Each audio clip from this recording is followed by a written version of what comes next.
नमस्कार, मैं सुबोध पांडे। सबसे पहले मैं आपका इस हिंदी एजुकेशनल चैनल में हार्दिक स्वागत करता हूं। आज मैं आपके समक्ष आधुनिक हिंदी साहित्य के श्रेष्ठ छायावादी कवि श्री सूर्यकांत त्रिपाठी निराला द्वारा रचित अट नहीं रही है कविता को लेकर उपस्थित हुआ हूं। आज मैं आपके समक्ष अट नहीं रही है कविता का मूल भाव या सार या सारांश को आपके समक्ष प्रस्तुत करना चाहता हूं। फिर इसके बाद मैं इस कविता का शब्दार्थ सहित सप्रसंग व्याख्या आपके समक्ष प्रस्तुत करना चाहता हूं। मैं आपको यह याद दिला दूं कि श्री सूर्यकांत त्रिपाठी निराला जी का सामान्य परिचय उनके द्वारा रचित भिक्षुक कविता पर वीडियो बनाते वक्त मैं दे चुका हूं। अतः इस वीडियो में मैं उनका सामान्य साहित्यिक परिचय देने की कोई आवश्यकता महसूस नहीं करता हूं। विद्यार्थियों से मेरा यह अनुरोध है कि वे उनका सामान्य साहित्यिक परिचय वहीं से प्राप्त कर लें। यही नहीं, यदि आप उनकी अन्य कविताओं के बारे में जानना चाहते हैं तो डिस्क्रिप्शन में उसका लिंक दे दिया गया है। आप अपनी सुविधा के अनुसार उसे देख सकते हैं। तो आइए अब मैं आपके समक्ष श्री सूर्यकांत त्रिपाठी निराला द्वारा रचित अट नहीं रही है कविता का मूल भाव या सार या सारांश को आपके समक्ष प्रस्तुत करने का प्रयास करता हूं। फिर इसके बाद मैं इस कविता का शब्दार्थ सहित सप्रसंग व्याख्या आपके समक्ष प्रस्तुत करने का प्रयास करूंगा। ध्यान देकर सुनिएगा। श्री सूर्यकांत त्रिपाठी निराला द्वारा रचित अट नहीं रही है कविता का मूल भाव या सार या सारांश। अट नहीं रही है शब्द का अर्थ है हमारी आंखों में समा नहीं रही है या हम उसे अपने हृदय में समेट कर नहीं रख पा रहे हैं।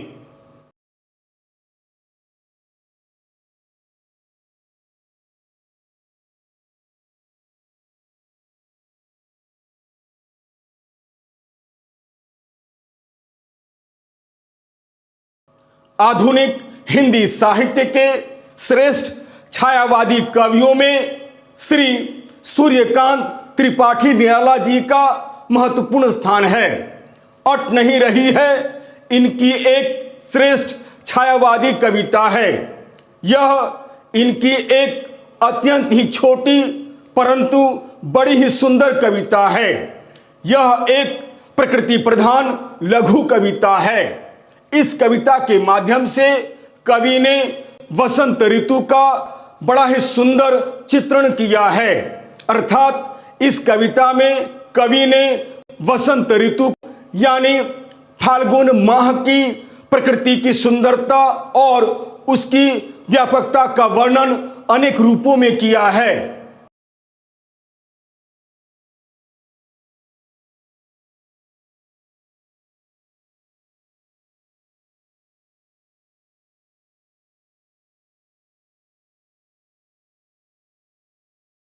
वसंत ऋतु का आगमन हिंदी के फागुन महीने में होता है। फागुन यानी फरवरी मार्च के महीने में इस ऋतु का आगमन होता है। अतः इस कविता में कवि ने फाल्गुन महीने की मस्ती और उसकी शोभा का बड़ा ही मनमोहक चित्रण किया है। जैसे ही फाल्गुन का महीना आता है उसकी शोभा इतनी अधिक बढ़ जाती है कि वह हमारी आंखों में समा ही नहीं पाता है। उसे हम अपने हृदय में समेट कर नहीं रख पाते हैं।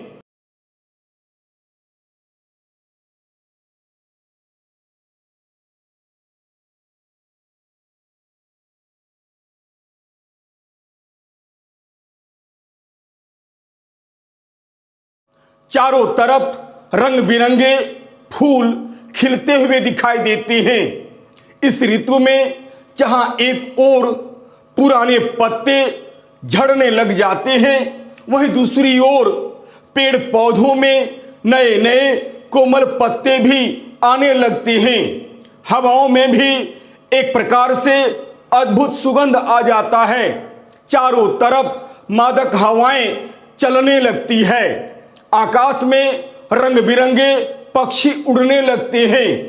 कहीं वृक्षों में लाल हरे कोमल पत्ते आते हुए दिखलाई देते हैं, तो कहीं रंग बिरंगे फूल खिलते हुए दिखलाई देते हैं।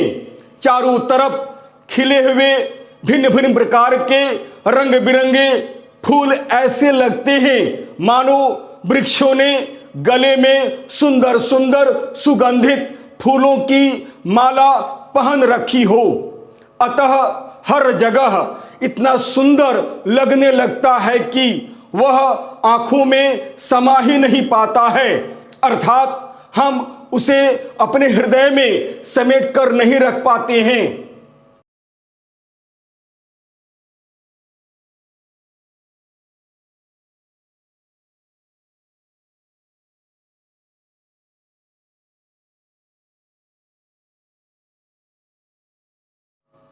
प्रकृति की शोभा न्यारी हो जाती है, कारण इस मौसम में सर्वत्र हरियाली फैल जाती है, अर्थात प्रकृति इस ऋतु में एक नई नवेली दुल्हन की तरह सज जाती है। अद्भुत सौंदर्य के कारण प्रकृति की मनोरम शोभा को सदा निहारते रहने का मन करते रहता है। फाल्गुन महीने की मादकता का प्रभाव प्रकृति के साथ साथ मनुष्य पर भी पड़ता है, जिसके कारण सबके चेहरों पर भी खुशी की झलक दिखलाई पड़ती है।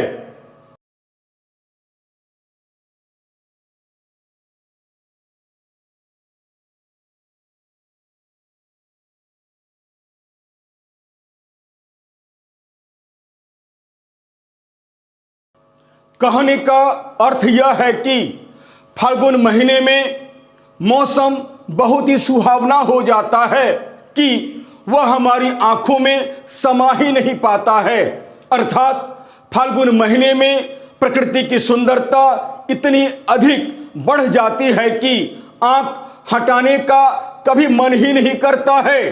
प्रकृति की सुंदरता को अपनी आंखों में समेट कर रख नहीं पाते हैं, उसे हम अपने हृदय में समेट कर रख नहीं पाते हैं, वह बार बार छलक कर बाहर निकल जाता है। इस प्रकार अट नहीं रही है शीर्षक कविता में कवि निराला जी ने फाल्गुन मास की या फाल्गुन महीने की मस्ती और उसकी शोभा का बड़ा ही सुंदर चित्रण वर्णन किया है। इस प्रकार अट नहीं रही है शीर्षक कविता में कवि ने वसंत ऋतु का बड़ा ही सुंदर चित्रण वर्णन किया है, जो देखते ही बनता है।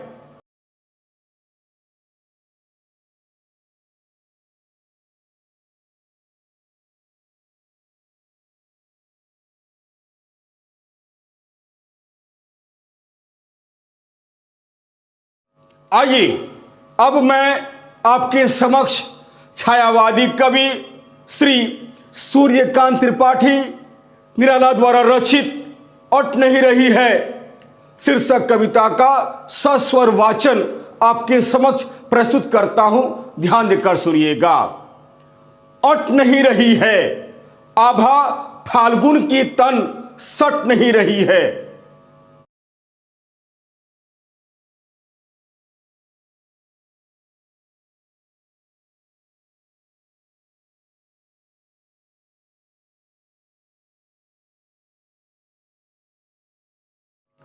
कहीं सांस लेते हो घर घर भर देते हो, उड़ने को नभ में तुम पर कर देते हो, आंख हटाता हूं तो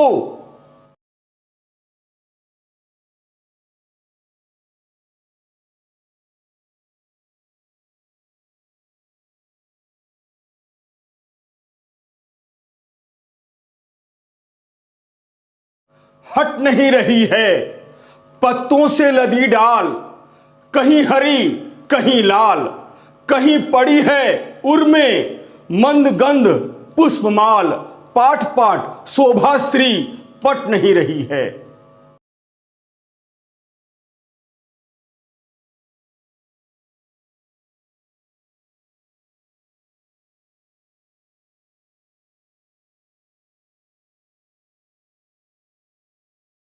आइए अब मैं श्री सूर्यकांत त्रिपाठी निराला द्वारा रचित अट नहीं रही है कविता का शब्दार्थ सहित सप्रसंग व्याख्या आपके समक्ष प्रस्तुत करने का प्रयास करता हूं। ध्यान देकर सुनिएगा। अट नहीं रही है आभा फाल्गुन की तन सट नहीं रही है।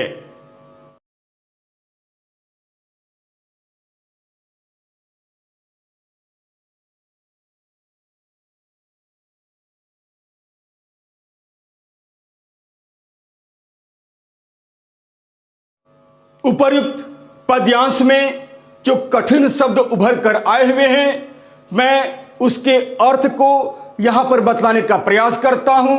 ध्यान देकर सुनिएगा।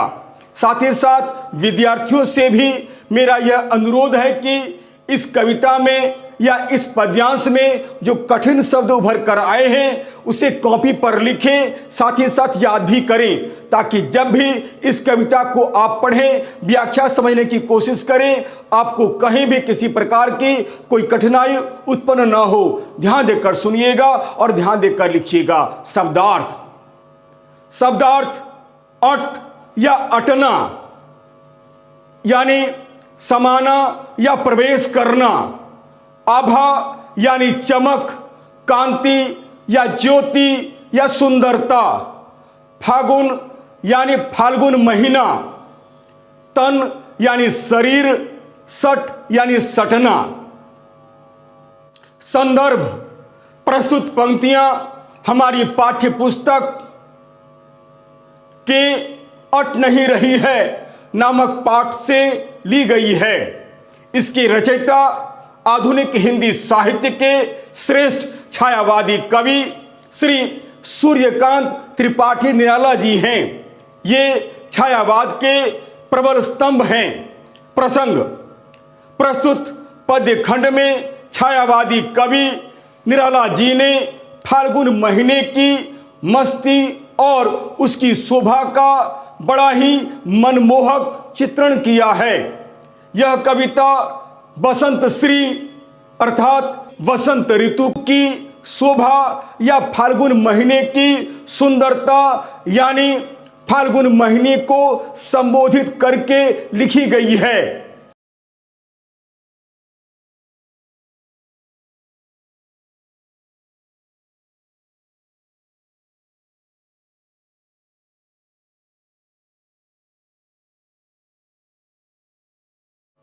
आइए अब मैं आपके समक्ष उपर्युक्त पंक्तियों की व्याख्या आपके समक्ष प्रस्तुत करता हूं। ध्यान देकर सुनिएगा। व्याख्या। प्रस्तुत पंक्तियों के माध्यम से छायावादी कवि निराला जी ने फाल्गुन महीने की मस्ती और उसकी शोभा का बड़ा ही मनमोहक व मादक चित्रण किया है। कवि कहते हैं कि जैसे ही फाल्गुन का महीना आता है उसकी सुंदरता तथा शोभा इतनी अधिक बढ़ जाती है कि वह हमारी आंखों में समा ही नहीं पाता है। वह बार बार आंखों से छलक पड़ता है। उसे हम अपने हृदय में समेट कर रख ही नहीं पाते हैं।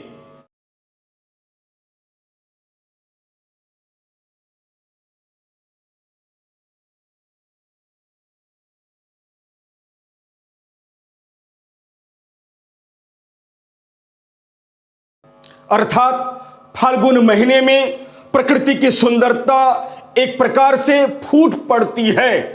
फाल्गुन महीने की मादकता का प्रभाव प्रकृति के साथ साथ मनुष्य पर भी पड़ता है। मनुष्य के मन में भी आकाश में उड़ने की उमंगें उठने लगती है, जिसके कारण उनके चेहरों पर भी खुशी की झलक दिखलाई देती है। अर्थात वसंत ऋतु का प्रभाव केवल प्रकृति पर ही नहीं बल्कि मनुष्य पर भी पड़ता है। कहने का अर्थ यह है कि वसंत ऋतु का प्रभाव एक प्रकार से संपूर्ण जीव जगत पर पड़ता है।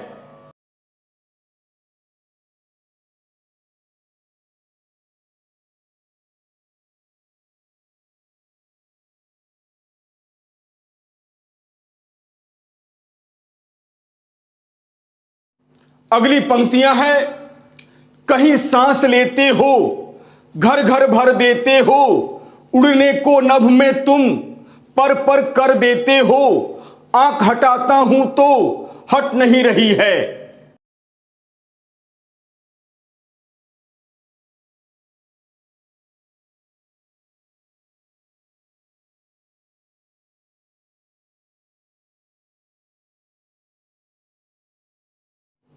उपयुक्त पद्यांश में जो कठिन शब्द यहां पर आए हैं उसके अर्थ को मैं यहां पर बतलाने की कोशिश करता हूं।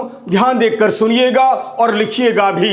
शब्दार्थ, नभ यानी आकाश, पर यानी पंख, संदर्भ वही, प्रसंग वही।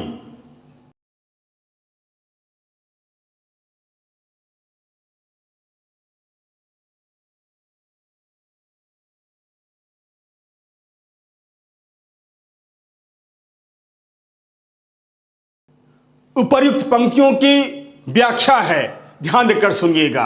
व्याख्या, कवि निराला आगे कहते हैं कि हे फाल्गुन, इस समय प्रकृति के तन पर तुम्हारा सौंदर्य या वसंत ऋतु का सौंदर्य कहीं भी समा नहीं पा रहा है।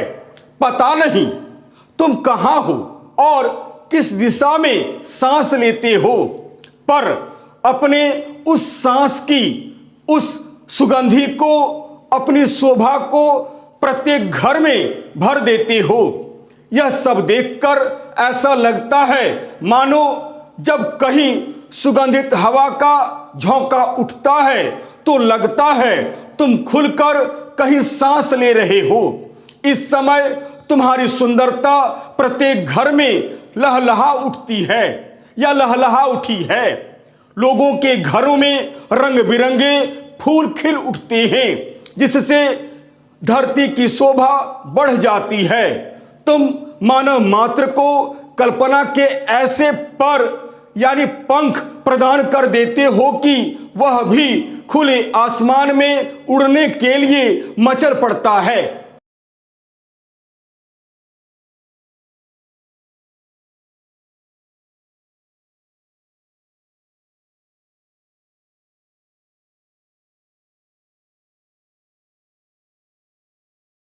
लोगों में एक अद्भुत उमंग और उत्साह तरंगित होने लगता है।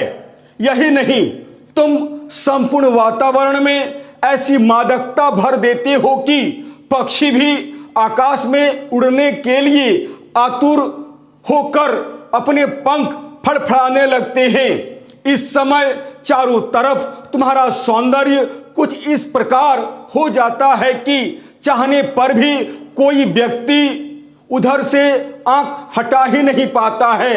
मैं यानी स्वयं प्रयास करने पर भी उसकी ओर से आंख हटा ही नहीं पाता हूं, या अपनी आंखों को हटाने की कोशिश करने पर भी हटा ही नहीं पाता हूं। कहने का अर्थ यह है कि मन इस नैसर्गिक सौंदर्य की ओर बंद कर रह जाता है। कहने का अर्थ यह भी है कि हे फाल्गुन, तुम इतने सुंदर हो कि तुम्हें निरंतर देखते रहने की इच्छा होती है। जी चाहता है लगातार मैं तुम्हें देखता रहूं। मैं तुम्हारे अपूर्व सौंदर्य पर से तनिक भी आंख नहीं हटा पाता हूं। मैं तुम्हारे अपूर्व सौंदर्य पर एक प्रकार से मोहित हूं।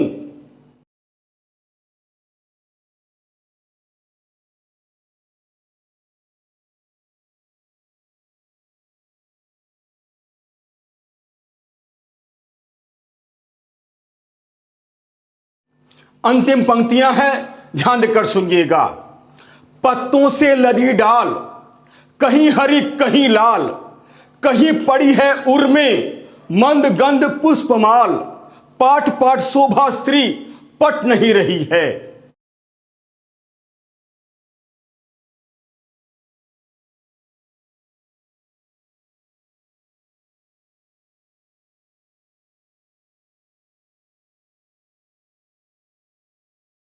उपर्युक्त पद्यांश में जो कठिन शब्द उभर कर आए हैं, मैं उसके अर्थ को यहां पर बतलाने का प्रयास करता हूं। ध्यान देकर सुनिएगा, साथ ही साथ शब्दार्थ को कॉपी पर भी लिखने की कोशिश कीजिएगा ताकि आपको याद रहे।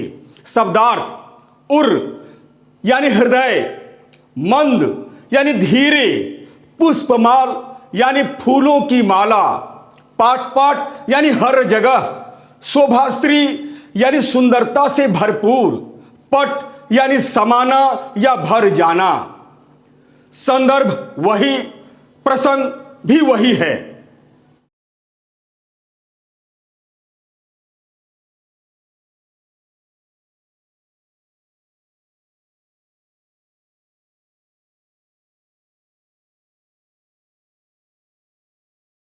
आइए अब मैं अंतिम पंक्तियों की व्याख्या आपके समक्ष अत्यंत ही सरल भाषा में प्रस्तुत करने का प्रयास करता हूं।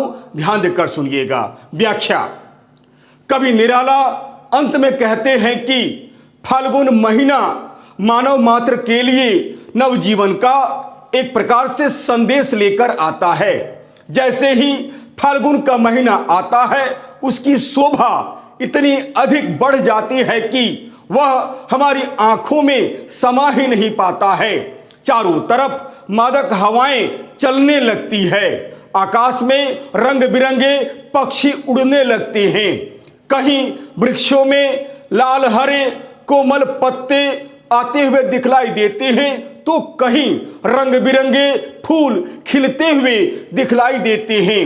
चारों तरफ खिले हुए भिन्न भिन्न प्रकार के रंग बिरंगे फूलों को देखकर ऐसा लगता है मानो वृक्षों ने अपने गले में सुंदर सुंदर सुगंधित फूलों की माला पहन रखी हो। इस ऋतु में पुराने पत्ते झड़ने लगते हैं और पेड़ पौधों में नए नए कोमल कोमल पत्ते आने लग जाते हैं।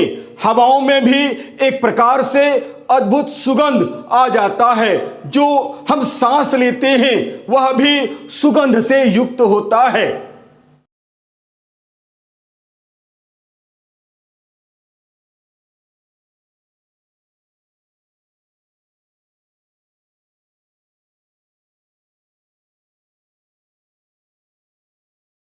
इस प्रकार हर जगह इतना सुंदर लगने लगता है कि वह आंखों में समा ही नहीं पाता है। प्रकृति की शोभा न्यारी हो जाती है। सदा प्रकृति की मनोरम शोभा को निहारते रहने का मन करते रहता है। कहने का अर्थ यह है कि फाल्गुन महीने में पत्थर भी सौंदर्य से परिपूर्ण हो जाता है। इस कदर चारों ओर सौंदर्य फैल जाता है कि पत्थर से भी फूल झड़ने लगते हैं। कवि ने यहाँ पत्थरों का प्रतीकात्मक प्रयोग किया है। पत्थर भी इस प्रकार इस मौसम में इतने सुंदर, इतने आकर्षक लगने लगते हैं जिसका वर्णन शब्दों में किया नहीं जा सकता है। फाल्गुन महीने की मस्ती और उसकी शोभा हमें हर जगह दिखलाई पड़ती है। अतः हे प्रिय फाल्गुन, तुम जो इस शोभा वैभव को प्रकृति में कूट कूट कर भर देते हो, पर हम उसे अपने हृदय में समेट कर रखे नहीं पाते हैं। वह तो बार बार हमारे हृदय से, हमारी आंखों से छलक कर बार बार बाहर निकल जाता है। कहने का अर्थ यह है कि हे प्रिय फाल्गुन, तुम तो इस समय अपने वैभव को प्रकृति में कूट कूट कर भर देते हो, पर सब कुछ हम अपने हृदय में समेट कर रख ही नहीं पाते हैं। वह तो बार बार छलक कर बाहर निकल जाता है।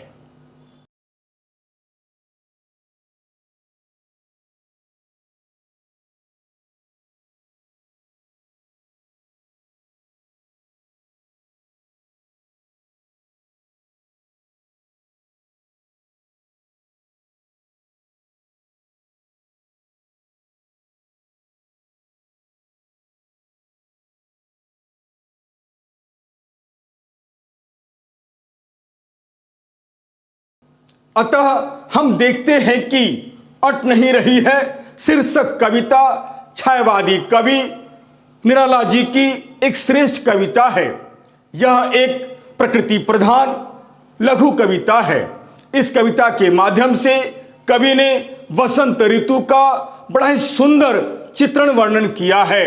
अर्थात इस कविता में कवि ने प्रकृति की सुंदरता और उसकी व्यापकता का वर्णन अनेक रूपों में किया है। जैसे ही फाल्गुन का महीना आता है उसकी शोभा, उसकी सुंदरता इतनी अधिक बढ़ जाती है कि वह हमारी आंखों में समा ही नहीं पाता है, यानी हम उसे अपने हृदय में समेट कर रख ही नहीं पाते हैं। यह कविता यहीं समाप्त हो जाती है।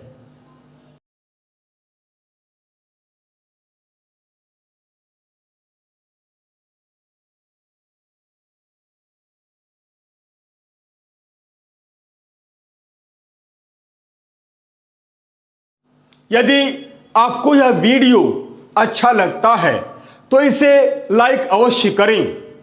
अपने सगे संबंधियों को भी शेयर करना बिल्कुल नहीं भूलें। और हाँ, चलते चलते मेरे इस चैनल को अवश्य सब्सक्राइब करें। याद रखिएगा, मेरा यह वीडियो एक प्रकार से एक एजुकेशनल वीडियो है। मैंने छात्रों के हित को ध्यान में रखकर ही मैंने इस चैनल का निर्माण किया है। अतः लाइक, शेयर और सब्सक्राइब करना बिल्कुल नहीं भूलें। और हाँ, यदि मेरे इस वीडियो में अगर आपको कहीं भी किसी प्रकार की कोई त्रुटि या कोई कमी नजर आती है तो सप्रमाण कमेंट्स अवश्य करें, ताकि मैं उन गलतियों का सुधार कर सकूं और आपके समक्ष एक बहुत ही उपयोगी वीडियो बनाकर प्रस्तुत कर सकूं, ताकि आप उसका अधिक से अधिक लाभ उठा सकें। तब तक के लिए नमस्कार, धन्यवाद।